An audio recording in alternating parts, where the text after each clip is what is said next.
Hello everyone, इस video में हम कक्षा 6 विषय सामाजिक विज्ञान का आकलन 5 करेंगे। दिनांक है इसकी 18 अक्टूबर 2021 और इस कोर्स शुरू करने से पहले प्लीज़ हमारे चैनल माइंड बूस्टिंग क्लासेस को ज़रूर सब्सक्राइब कर दीजिए। तो शुरू करते हैं आज का आकलन कार्यपत्रक। ये जो कार्यपत्रक है ये आपकी पिछली वर्कशीट्स, अब तक जितनी भी आपने सामाजिक विज्ञान की वर्कशीट्स की हैं ना, उन्हीं में से लिया गया है। तो प्रयास कीजिए कि इसको आप खुद से ही हल करें। निम्नलिखित प्रश्नों के सही उत्तरों के घेरे को काला करें। प्रश्न 1 है, निम्नलिखित में से कौन भारत का सबसे पूर्वी देशांतर है? 68 डिग्री, 97 डिग्री, 48 डिग्री या 37 डिग्री। इसका बी जो है सही आंसर हो जाएगा 97 डिग्री। ठीक है। उसके बाद प्रश्न 2 है, भारत के सबसे पूर्वी तथा पश्चिमी देशांतरों के बीच कितने समय का अंतर है?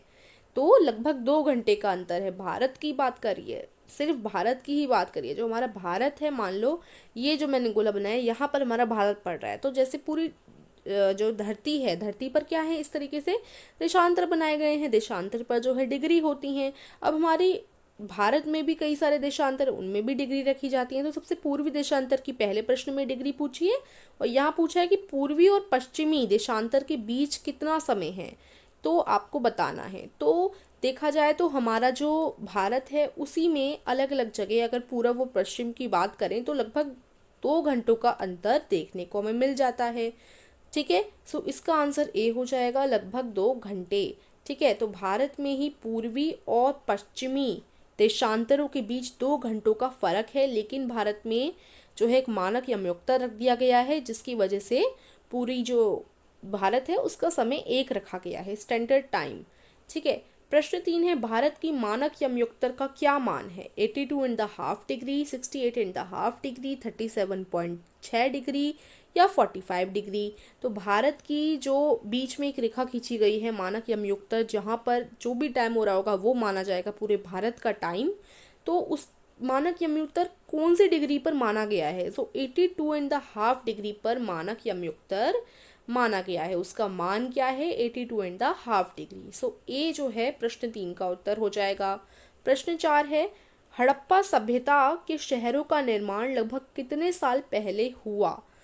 इसको देखिए आप लोग, इसके ऑप्शंस क्या क्या दिए गए हैं आपको। सबसे पहला है 1000 साल पहले, बी है 5000 साल पहले, सी है 4700 साल पहले और डी है 2500 साल पहले।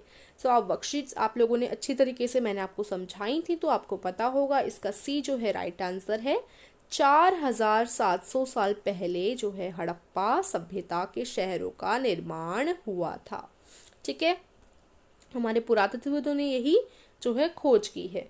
प्रश्न 5 है, डॉक्टर भीमराव अंबेडकर कोरेगांव किससे मिलने गए थे? माताजी से, बहन से, पिताजी से या भाई से?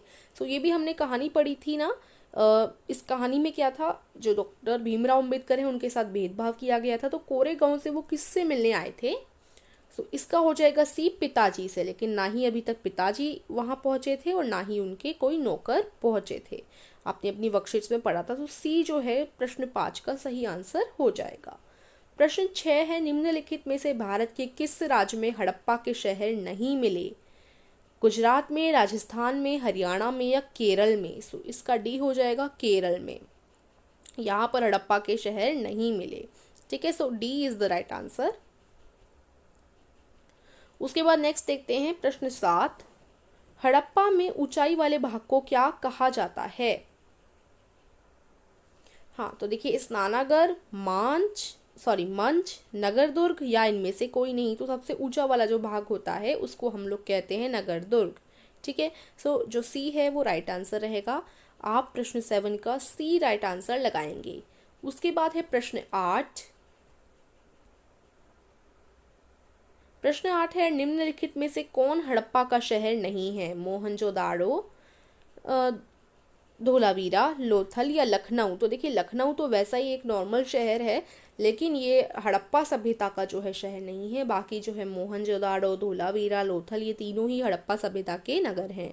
डी जो है राइट आंसर हो जाएगा। लखनऊ जो है हड़प्पा सभ्यता का कोई शहर नहीं है। प्रश्न 9 है, मोहनजोदाड़ो के खास तालाब को क्या कहते हैं? महान स्नानागार, बड़ा तालाब, शाही तालाब या इनमें से कोई नहीं। सो महान स्नानागार नाम रखा गया है मोहनजोदाड़ो के खास तालाब का। उसके बाद प्रश्न 10 है, मोहनजोदड़ो के तालाब के चारों ओर क्या बनाए गए थे? झंडे, मूर्तियां, कमरे या फिर खंबे। सो इसमें से देखो, झंडे तो नहीं बनाए गए थे, मैंने आपको वर्कशीट में पढ़ा था कि कमरे बनाए गए थे जिससे स्नान करके उधर जाया जा सके, और आसपास सीढ़ियाँ भी थीं। सो सी जो है राइट आंसर रहेगा कमरे। ठीक है, सो इस तरीके से आपका आज का असेसमेंट फिनिश होता है। ठीक है, और प्रयास कीजिए इसको आप खुद से ही हल करें, और इस तरीके से ये आज का असेसमेंट आप लोग भर लेंगे। सो वीडियो को ज़रूर लाइक कीजिएगा और चैनल को सब्सक्राइब कीजिएगा। धन्यवाद।